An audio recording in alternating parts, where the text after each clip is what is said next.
Okay, so let's get right into it. We're living in this incredible age of artificial intelligence, right? But it turns out there's this huge, kind of hidden problem that we really need to talk about. A problem that gets to the very heart of what it even means to be intelligent. And at the center of this whole story, you've got these things called vision language models, or VLMs for short. Now, these are the super powerful AI systems that can basically see and read at the exact same time, connecting what's in a picture with the words we use to describe it. And this tech is an absolute game changer. I mean, it's what lets an AI look at one of your vacation photos and just instantly write a caption. Or it can help a scientist make sense of a really complex diagram in a research paper. This is literally the engine that's driving the future of AI. But all that power comes with a massive what if, a huge blind spot that we're only now starting to really look at. So what happens when we step outside of the English-speaking world? Does this brilliant technology still work when it's faced with, the vast majority of the world's languages and cultures? And this brings us right to the heart of the challenge. See, the problem is that right now, most of our advanced AI is, well, it's overwhelmingly English-centric. It's basically lost in translation before it even gets started. Probably the best way to think about it is like this. Today's AI is kind of like a tourist in a foreign country who only speaks English.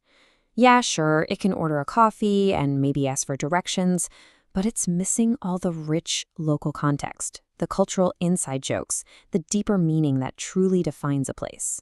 It's just scratching the surface. And you can't just fix this by running everything through Google Translate. The source material for this explainer puts it perfectly.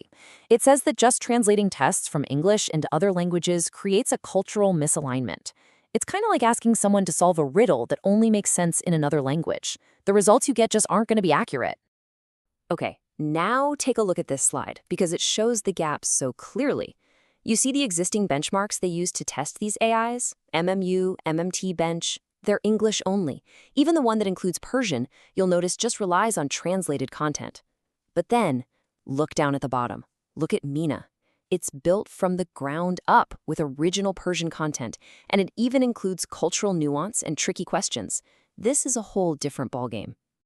So, to tackle this bias head-on, a team of researchers built a totally new kind of test, a tool that was specifically designed to force AI way out of its English language comfort zone. So what is Mina? Well, it's the first ever comprehensive benchmark designed to test an AI's real understanding of Persian language and culture. So instead of using translated stuff, it uses actual questions from Iran's educational system.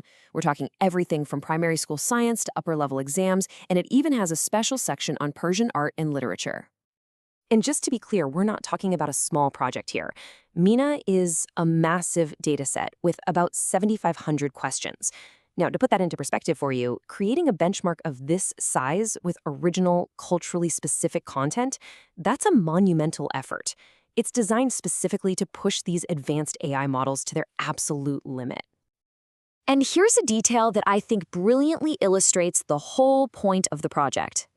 Even the name Mina, it wasn't just picked out of a hat. It's a direct reference to Mina Kari, which is a traditional form of Persian art. So this entire benchmark is designed to be culturally authentic right down to its name. Pretty cool, right? Okay, so with this powerful new tool ready to go, it was time to put the most advanced AI models on the planet, we're talking GPT-4o and Gemini, through a series of really demanding tests. It was a gauntlet, really. Now, the researchers didn't just ask one kind of question. No, they designed 5 unique experiments to poke and prod at the AI's capabilities from every possible angle.